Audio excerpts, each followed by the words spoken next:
we've watched a lot of Chiller Park Boys. Guys, I'm tired. This is my last video of the day, so give me a freaking break. We've been watching a lot of Jersey Shore lately. The Chiller Park Boys, this is Jersey Shore.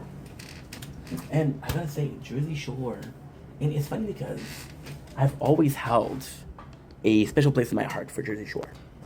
Always felt that this show was something special, something unique, as they would say. Are you good or not? You're not good. You're good. And it was such a beautiful thing because I was like, yo, this is kind of important. This is really kind of important because you're so. Where's the start of the day? This is really important because this was your social aspect. This is a huge spoiler, but I mean, we're gonna get there eventually, so why not right now? This is a huge part of your social life. Like, for example, we would watch shows like MasterChef because I think this is something that started with my generation, actually, the 90s kids, because there was so much shows on TV, so much show on cable TV. I was watching MasterChef because I thought that they were inspiring.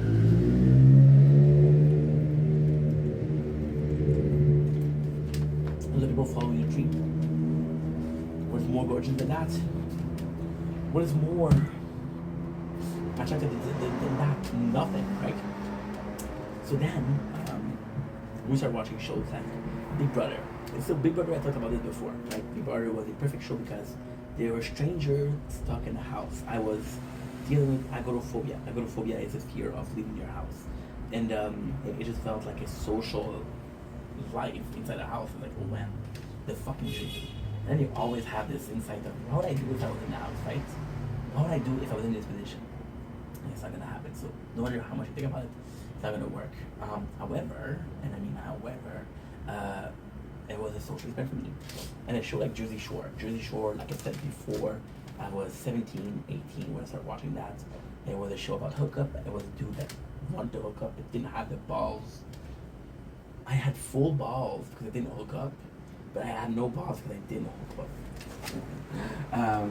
And yeah, it was people that were douchebag, but also got what they want. See, the thing with Jersey Shore, what I love about Jersey Shore, yes, they were douchebags, but they were living life the way they wanted. Something I couldn't even do myself. This is bothering me, so I'm gonna put it here. Good. There you go, because it's a shadow. Because we're using the light from the house to do. I have an antenna, comes in and back and forth in the wind. They were doing whatever they wanted, and that was inspiring. I was inspired with MasterChef cooking and follow their dream. You tell me I cannot be inspired by Guido being Guidos, or Guida being Guidettes? But I have to admit that this show was kind of a problem for me. And it's funny because I watched this video 4 hours. And and it was a very good document. It was a very good, oh my god. Last of the day, I promise I'm tired. She did a very good documentary on the show. Why was it problematic for me? Because we use Jersey Shore as an escape. We use Jersey Shore as, I cannot live this life, so I'll live this life through the people I'm seeing on TV, right? And I think this is a bigger problem now with social media, with parasocial, and they're seeing those content creators live amazing lives. They want to be content creator. They don't want to do content. They just want to live this amazing life, right? Yeah. How many people want to join the Face Clan? What does the Face Clan even mean? You know, it was nuts. It was nuts. So with Jersey Shore, it was a way to be social without being social, and for a certain amount of time, now we're gonna get into porn. For the longest of time, actually, I use porn as a release for accumulated sperm. Why is that important? Well, because I have needs, I use porn. If I didn't use porn, I would still have those needs. I would have to go out and actually splurge. You wanna know why we're banging less? Because simply put, there's porn, right? And then, at the same time, the same thing can be said about Jersey Shore. I didn't have to be social. I didn't have to go party because I was living the parties. You guys know how many times I watched Jersey Shore? A shit ton. A shit ton. It was on YouTube for free. So, and Jersey Shore was my way of socializing. My way of being social with people, even though I didn't want to be social. My way of clubbing. Like I would be, oh, this is embarrassing. When Paulie would get it in, when Mike would get it in, when Vinny would get it in, like that's my boy, that's my fucking boy. Then it was with Ronnie because Ronnie was with Sammy, and I so disrespectful because of their relationship, right? That was my boy, getting it in, GTL, right? But then because it was such an important part of my social, I didn't learn social. So now we're decades later actually. I think it's next year gonna be a decade since I watched Jersey Shore, but we're watching it right now, so it doesn't count. So, and I know it's hard to believe that I'm a bit more social than I was back then.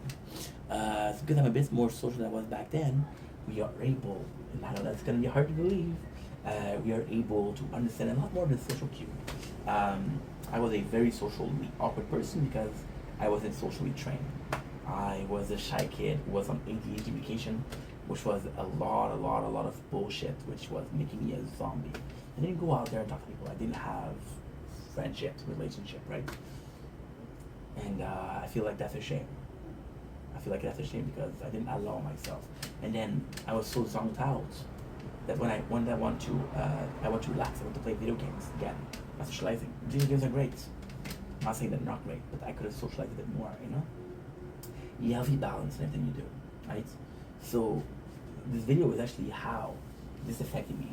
So this affected me in a couple of ways, which are great ways. The first way that affected me and understanding other people. There's something truly beautiful in understanding your neighbor, right? Understanding your neighbor, your parents, your friends. How are your feelings? One of my biggest flex ever was I was working at, this was 10 years ago. I saw this girl and she had red eyes from she crying, and she's like, oh, okay, she cried. Everybody saw her, nobody realized she cried. And I was like, holy shit, you know? Would I be able to recognize that again? Without the fucking crying? Would I be able to feel that that person is sad? If I'm able to feel that she's sad, what can I do, right? And at the same time, I feel so bad because I can honestly say, ooh, Champion League, baby. I might be doing it, people. I might be making it. See, to me, it was so amazing because I used to watch this show as a social experiment again, and trying to understand why people are the way they are, why are they acting this way, who made them this way, right? And then you're just watching and trying to understand. Not even, you're just watching, and then if they do something stupid, you entertain. And now with a different spirit, it's like, okay, well, I understand why you did that. I understand. Like, for example, we're talking about Jersey Shore. Was Ronnie toxic? Absolutely. Was Sammy toxic? A lot less, but she was toxic. That whole relationship was toxic. Never seen everybody blame Ronnie. Some people, back then, people used to blame Sammy. Right? Just a world changing. And then again, the society changed. People changed, society changed. Newer society changed. Something that were okay 10 years ago are not okay anymore. Some word. I was watching Our Stern. Again, let's say Eric the actor because the other word is not nice, right? And then you realize like, oh my god, I used to be able to say that word. What's going on? And as long as you're hurting people, it's not cool. But not because you say a word that you have this. What do we call it? You have evil intent, right? If you grew up around racist people, that might make you a racist. But at the same time, there's this movie. This whole movie is about that. The whole movie American Story X is about that. It's about a guy who grew up in a place where there was a lot of assholes, neo-Nazi, right? And his best friend was a neo-Nazi. His little brother was a neo-Nazi, and then he goes to jail. Then he realized what a piece of shit they are, and then he realized that he was wrong. And then his whole life is about redemption, right? About how it was wrong, and he's trying to do right. The whole thing about Banshee, the whole Banshee story is that, you know, understanding why people are the way they are is sometimes, and more of the time, as important as understanding why they act. You know, but then again, you cannot really understand the person. And if you understand a person, can you assume things? Like if you know that person is prone to anger, ouch. And this person is prone to anger. When they get angry, you're gonna say, "Oh yeah, that's the way they are." Just make it okay. You know, it's a complex. So watching this and actually trying to understand versus judging or pointing fingers or like, look at the fucking weirdos on TV. It's a blessing. It's a blessing. And then again, I'm not gonna watch Family Vacation because to me it's different.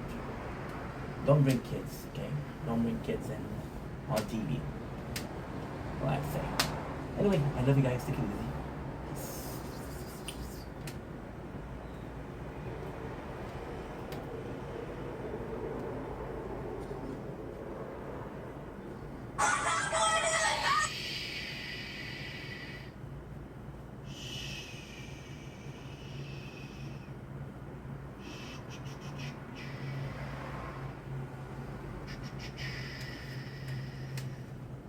Thank you, dude.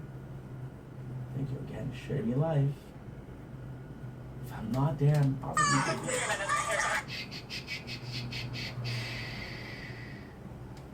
Max boy.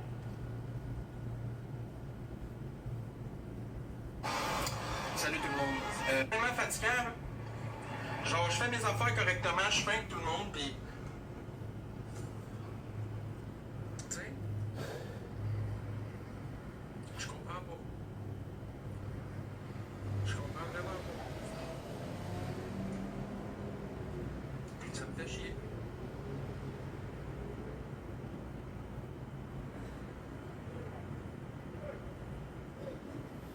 Je fais pas de moitié-moitié, pis si le monde n'arrêterait pas, si le monde arrêterait de dire de la calice de marque de même, justement, ça irait bien.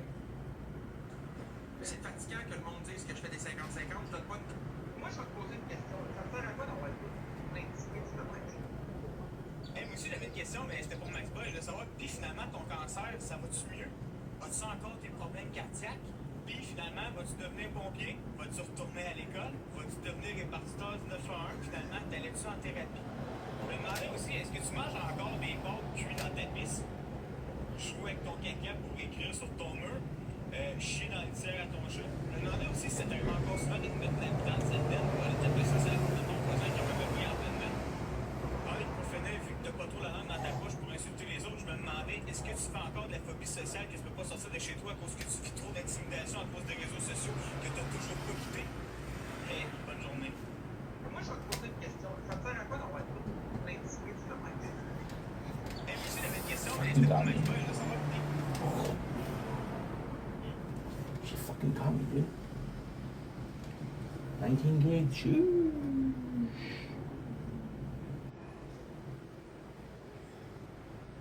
Okay.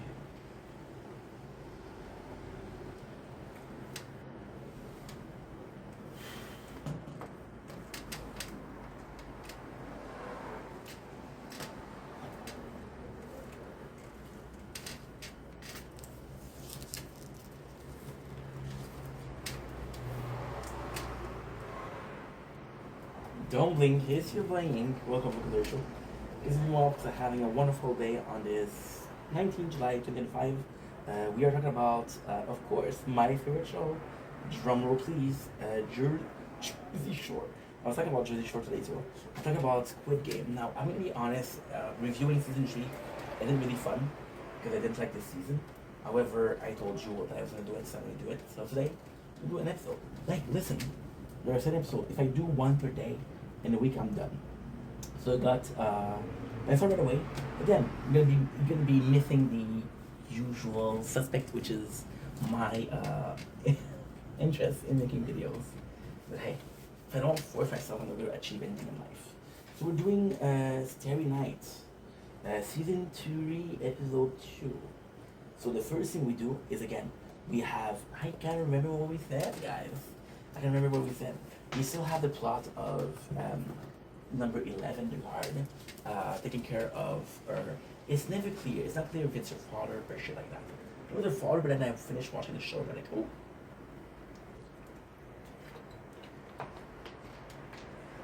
I don't think that he's, I don't think he's the father at all.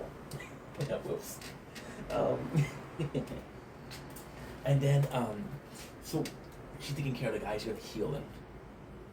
and now we have the beginning of the game. So again with the keys. Now the whole thing, which is phenomenal, is we're seeing the keys. It's such a pleasure. Such a pleasure. This is not my favorite game. It's not my favorite game. The second Squid Game, because it's not the second. It's the second Squid Game. I'm tired of that. Other than saying Squid Game, I feel like I'm saying Hunger Games. Does it just not happen to me? So what is really cool about this episode is you're seeing the way the red jacket are saying things, and the way the blue jacket are saying things. The blue jacket are realizing that they have to work together. Some keys they won't work. Some of the smartest are realizing, oh, holy shit, this is a triangle key. It doesn't go in a circle keyhole. Kingdom Hearts. Some of them like just, oh, this is the wrong door for me.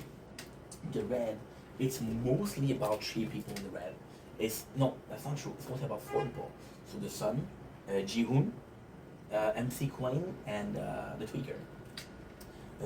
Minsu? No, it's not Minsu. So it's so funny because Jin-Hoo see a lot of people. Jin-Hoo could have killed at least 4 people. Then he's going after Dai Bayo. And then you got MC Queen and the Tweaker that are killing as much people as possible. We're killing as much people as possible because they want to take out the red people, red jacket and blue jacket.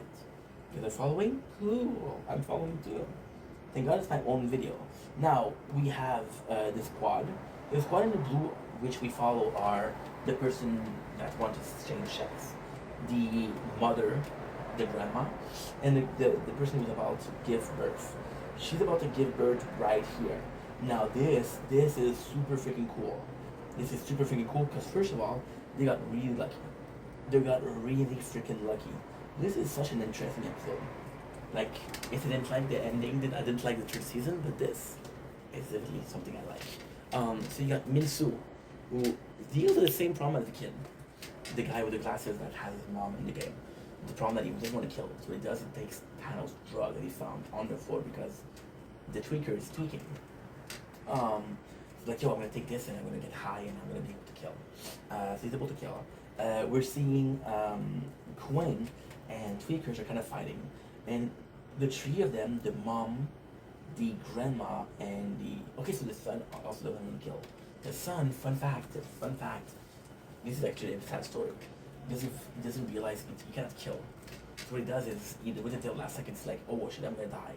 So then he goes against the people that he's kind of helping. So for example, the mom is in team with the person that wants to change checks and the mom. The new mom versus the older mom. The gilf and the milf. If I call it like that, I know it's disgusting, but hey, it makes it easier for me, and it makes it easier for you. Got bitten by a mosquito. The milf and the gilf. The gilf, she's like, no, don't kill us. It's like, I have to, mom. And then the milf, she's like, okay, well, who are we gonna kill? They kill my son. Because she ends up being pregnant here. Now, the coolest thing with the person that wants to change sex is that they're the only blue fighter. So they go in and they're just like, fuck you, and they kill. He fights. And then it's just so sad. It's just so sad because the keys are on the neck. So he has the 3 keys. What he's able to do, he's able to go in and open the 3 keys. So he couldn't leave, but then he feels bad because he said, I promise I'm going to help him. So then he come back and then he get killed. I'm saying he is just an actor. I'm not sure if the person in real life are trans. If they are, I apologize. But the character himself, I should do a research, right? I don't know. I'm not that big of a fan of Squid Game. Sorry. So yeah, so we have basically MC Queen that says, yo, stop getting high. We have the blue guy. The blue guy here is possibly one of the biggest assholes in the game. So what he does is, he sees a red player. The red player only has to kill 1 person. So what he does is, he steals the key from someone, and he pushes them in the door. So then, when they go to escape, he leaves the door closed. He blocks the door. He blocks it. That way, the red player kills the player that was left behind, and our main villain, the old man, get his key. So then, this is even cooler because what he's gonna do is he's gonna see that there's 3 red players, and what he does is he hides himself in blood. So for survival, it's actually pretty freaking good. Ji-hoon once again has an opportunity to kill Dai Bayo, but then he survives. the craziest thing is Daibayo survived another guy. So the other guy come after him, Daibayo was able to push him. So then he takes his knife. So then you could fight again. You could fight. You get the son who is trying to survive. Now the funniest thing is like the blue jacket's like, yo, I'm trying to help you. I'm trying to escape. I don't even want to kill me. Then the son hesitates. And then another red player kills him. It's like, okay, well, you don't need to kill him, but you can't survive. You have to kill somebody else. So that was kind of cool itself. We have the birth of the MILF baby. We have the this is so fucking cool because we have the person that thinks that they're talking to whatchamacallit, to God, right? They're not talking to God, and then they're going in and say, yo, I need to follow you. You know what that does? They get him killed. So what it does is Daibayo is there. You have the broken knee.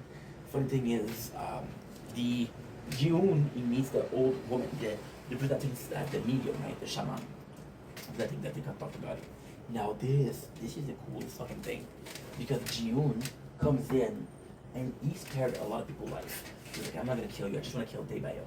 However, she pissed him off, and before the game, he took her by the throat. So it's like, I should kill you.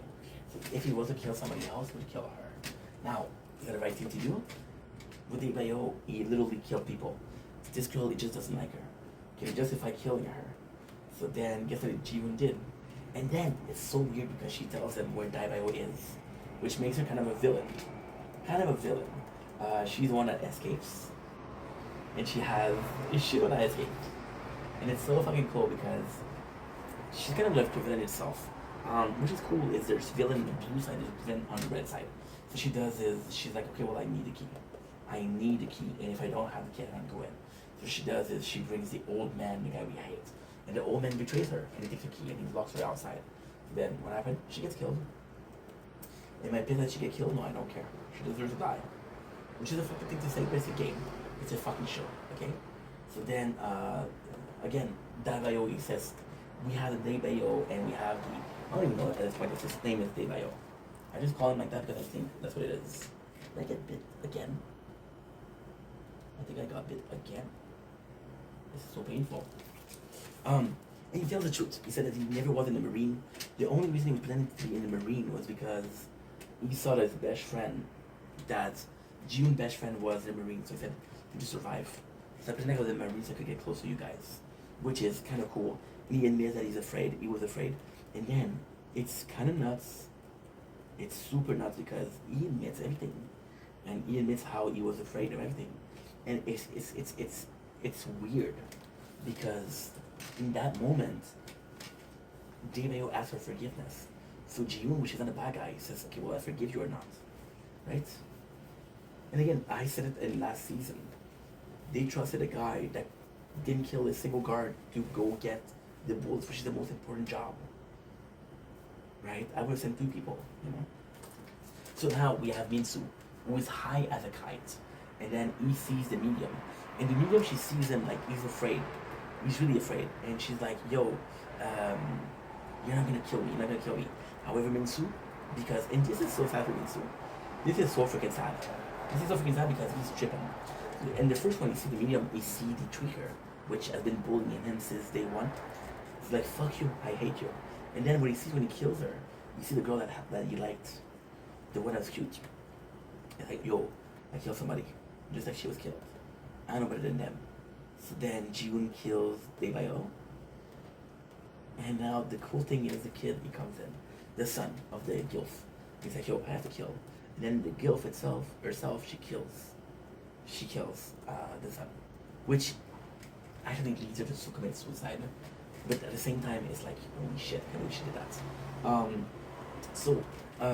One of the most important scenes ever is that Ji-hoon kills Daibayo and he wants to kill himself. But the guard, stop him. They stop him, so he survives. Otherwise, that was the end. So that was his old plan. It was to, what should we call it?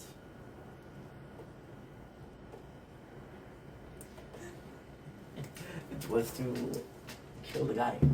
Sorry, it's not that interesting. I thought for another one. Want to do another one? Go.